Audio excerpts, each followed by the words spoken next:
Hello friends, कैसे हैं आप। Welcome back to my YouTube channel. हमने फर्स्ट पार्ट डेंगू का बनाया था, उसमें हमने डिस्कस की थी। तो ट्रीटमेंट और मैनेजमेंट वाला पार्ट हमने ये कहा था कि हम पार्ट 2 में डिस्कस करेंगे। तो आज हम ट्रीटमेंट और मैनेजमेंट के बारे में बात करेंगे। तो friends, there is no specific treatment for dengue. Conservative management है, इसका कोई स्पेसिफिक ट्रीटमेंट नहीं है।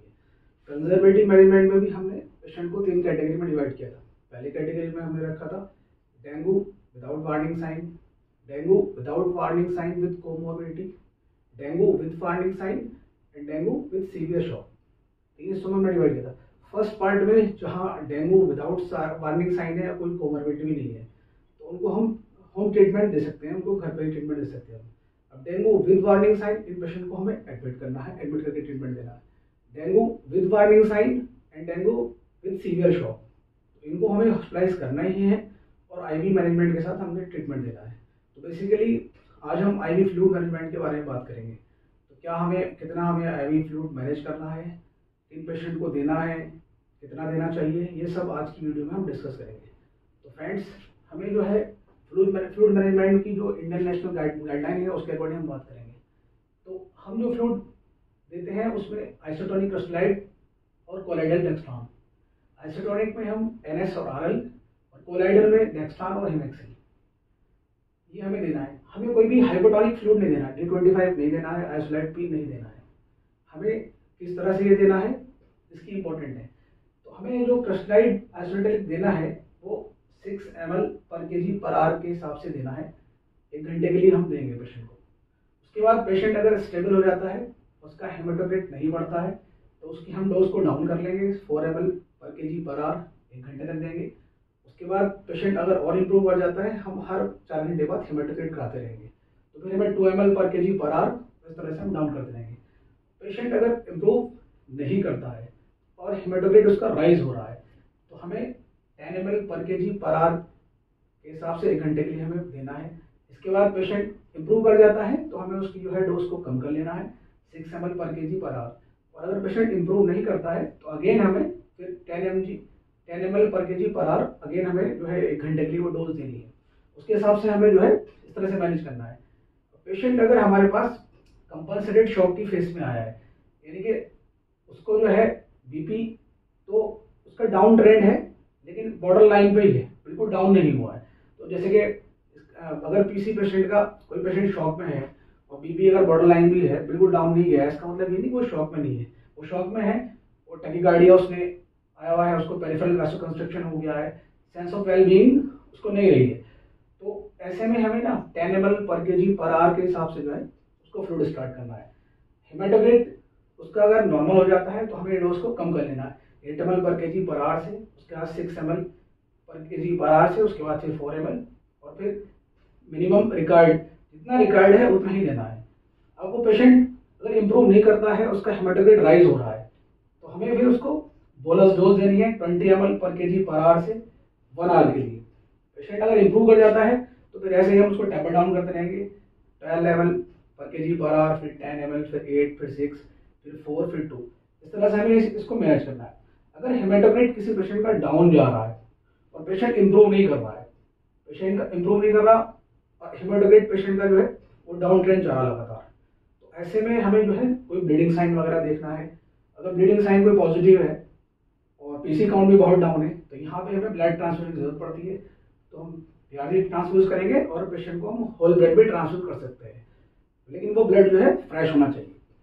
अब पेशेंट अगर हमारे पास हाइपोटेंसिव शॉक के अंदर आता है कि बीपी पेशेंट का डाउन है और वो शॉक में जा रहा है, तो ऐसे पेशेंट को हमें रैपिडली करेक्ट करना होता है। तो 20 ml पर kg पर आवर से हमें क्रिस्टलाइड या कोलाइड हमें देना है। यहाँ पे अभी तक हमने क्रिस्टलाइड दिया था, लेकिन यहाँ पे हमने उसको कोलाइडल सोल्यूशन है जैसे कि हेमेक्सिन, तो हमें 20 ml पर kg पर आवर से उसको स्टार्ट करना है।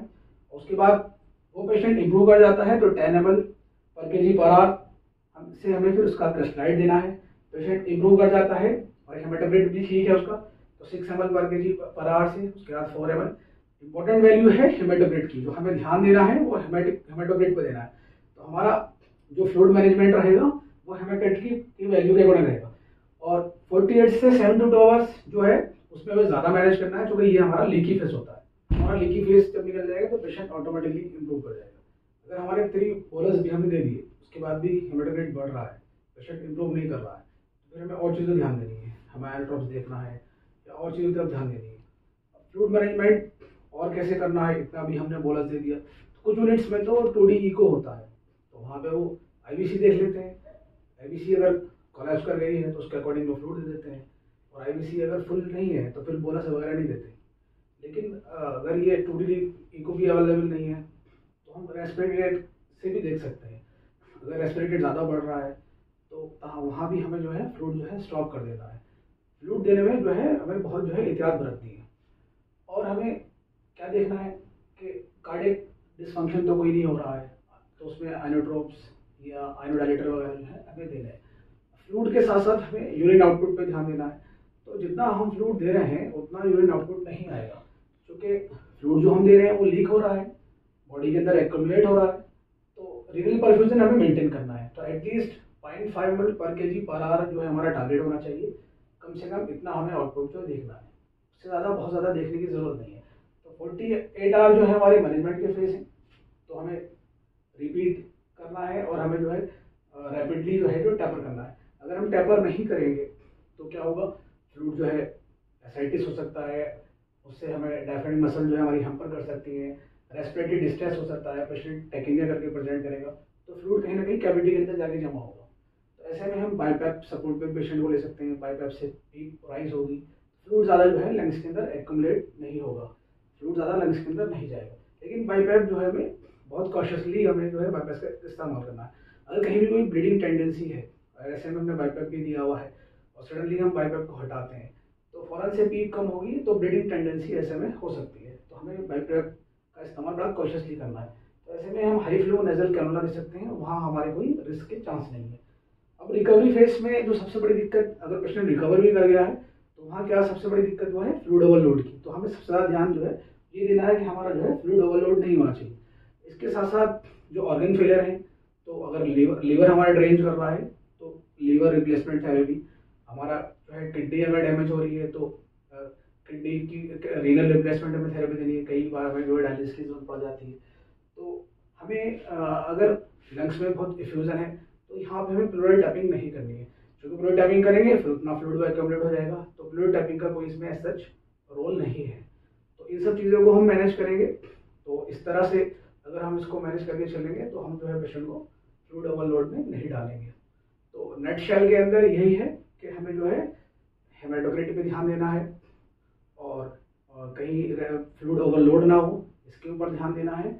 और पीसी काउंट जो है अगर हमारा डाउन हो रहा है और 20 या 15 से कम जो है पीसी काउंट भी अगर है, लेकिन अगर हमें कोई ब्लीडिंग टेंडेंसी नहीं मिल रही है और हमारा हेमाटोक्रिट जो है वो ठीक है, तो वो हमें पीसी ट्रांसफ्यूज करके कोई बहुत बड़ा रोल नहीं है।